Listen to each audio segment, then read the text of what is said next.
A gente sabe que para 2026 aqui no Brasil, a possibilidade de plano A é o Lula ser o candidato, mas se não for o Lula, provavelmente o Haddad. O Lula tem dito isso mais ou menos está nessa linha. Agora, no campo bolsonarista, o governador de São Paulo, Tarcísio de Freitas, tem agido, né, e se destacado como o potencial candidato desse campo conservador, porque o Bolsonaro está inelegível. E aí, saíram com uma recentemente aqui de que o Brasil precisa de um bolsonarismo moderado. Eu queria uma avaliação sua se existe bolsonarismo moderado.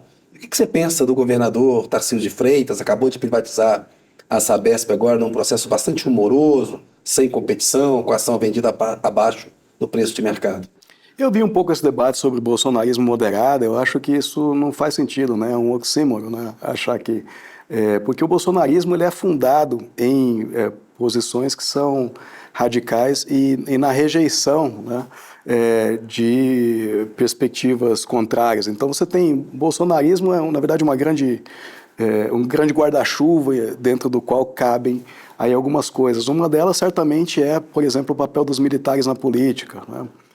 Então tem um militarismo dentro do bolsonarismo, né? Aí tem também essa questão mais cultural, né?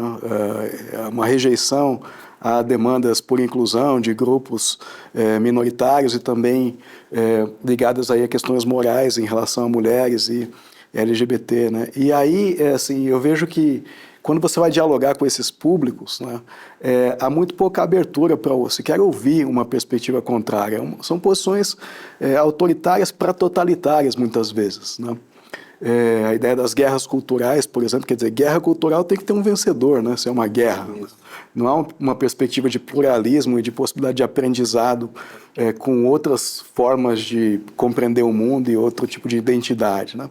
Então, eu acho que bolsonarismo moderado enfim, uma ideia sem sentido, né?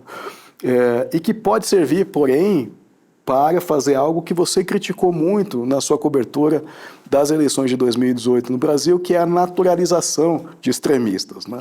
Você deve se lembrar ali que existiam muitos jornalistas, né? Normalizando o Bolsonaro e o bolsonarismo, cobrando do Haddad e do Bolsonaro quais são os compromissos com a democracia. Exatamente. Um defendia a ditadura. O outro havia aceitado o impeachment, que foi um golpe parlamentar, o Lula estava preso, e o PT sempre jogou dentro da regra do jogo, né? E eu me lembro que existia uma questão que era recorrentemente trazida ao Fernando Haddad, que era sobre se ele, em sendo eleito presidente, concederia um indulto ou uma graça ao Lula, né? E ele dizia, não faria isso porque o próprio Lula não quer isso, né?